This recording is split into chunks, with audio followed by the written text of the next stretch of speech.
সবাইকে শুভেচ্ছা জানাচ্ছি। আজকের আলোচনায় ক্লাস 11-এ উইলিয়াম শেক্সপিয়ারের লেখা কিছু কমেডি এবং ট্র্যাজেডি পাঠ্য আছে তোমাদের।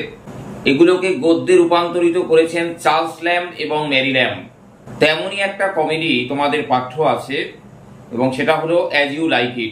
আজ আমি তোমাদের এই অ্যাজ ইউ লাইক ইটের পুরো গল্প শোনাবো না, কিন্তু যেটুকু শোনাবো সেটুকু তোমাদের জন্য ভীষণ ভীষণ ইম্পর্টেন্ট।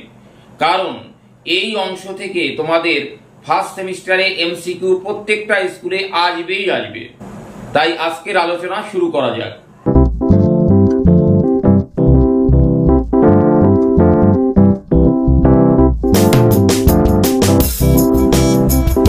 ফ্রান্স দেশটি সেই সময় ছোট ছোট প্রভিন্সে বিভক্ত ছিল, আমাদের যেমন স্টেট রাজ্য ঠিক সেরকম, এবং প্রত্যেকটা প্রভিন্সের এক একজন রাজা থাকতো যাকে ডিউক বলা হতো। তেমনি একজন ডিউক, তিনি একটা প্রভিন্সের শাসন কার্য পরিচালনা করতেন এবং তিনি ছিলেন ন্যায়পরায়ণ। এবং তার যে ছোট ভাই ফেডারিক ডিউক, সে খুবই খারাপ প্রকৃতির ছিল এবং একদিন সুযোগ বুঝে সেই বড় ডিউককে মানে বর্দাকে তিনি সিংহাসনচ্যুত করলেন।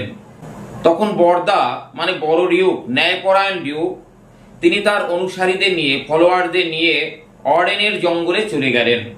এবং সেই আর্ডেনের জঙ্গলে না ছিল রাজপ্রাসাদের মতো অতটা জৌলুস, অতটা সুখ শান্তি, কিন্তু অশান্তিও ছিল না।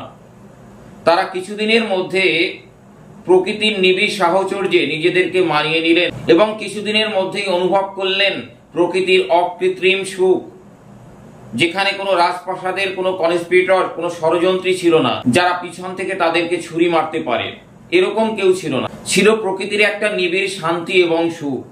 এই ন্যায়পরায়ণ ডিউক এবং তার অনুসারী ফলোয়ার্সেরা কিছুদিনের মধ্যেই এই প্রকৃতির জীবনকে তারা শান্তি সুখের বলে মনে করলেন এবং তারা প্রকৃতি থেকে বিভিন্ন পাঠ শিক্ষা গ্রহণ করলেন।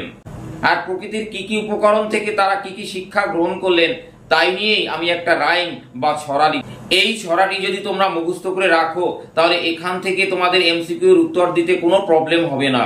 তাহলে বিষয়টিতে যাওয়া যাক। এই বড় ডিউক এবং তার অনুসারীরা প্রকৃতির কি কি উপকরণ থেকে কি কি শিক্ষা গ্রহণ করলেন সেই প্রসঙ্গটিতে। রাইমটা এবারে শোনো।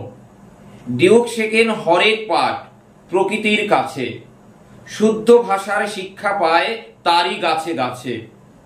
নদী ডেকে তাকে দিল জ্ঞানের অপার শিক্ষা, নদী ডেকে তাকে দিল জ্ঞানের অপার শিক্ষা। পাথর দিল নীতিশাস্ত্রের অপূর্ব এক দীক্ষা। ভালোত্বের শিক্ষা নিল সব কিছু দেখে, এমসিকিউ এর উত্তর দিও প্রবীর স্যারের এই ছড়া দেখে। এই ছিল আমাদের আজকের ছড়া। এই ছড়াটি তোমরা মুখস্থ করে রাখবে এবং এর বেনিফিট তোমরা এক্সামে অবশ্যই পাবে। আর একটি কথা না বললেই নয়, আমার পাশে থাকার জন্য এবং আমাকে সাপোর্ট করার জন্য সবাইকে আমার মনের গভীর থেকে আন্তরিক কৃতজ্ঞতা জানাচ্ছি এবং সবাইকে পুনর্বার শুভেচ্ছা জানিয়ে আজকের ভিডিও এখানেই শেষ করছি।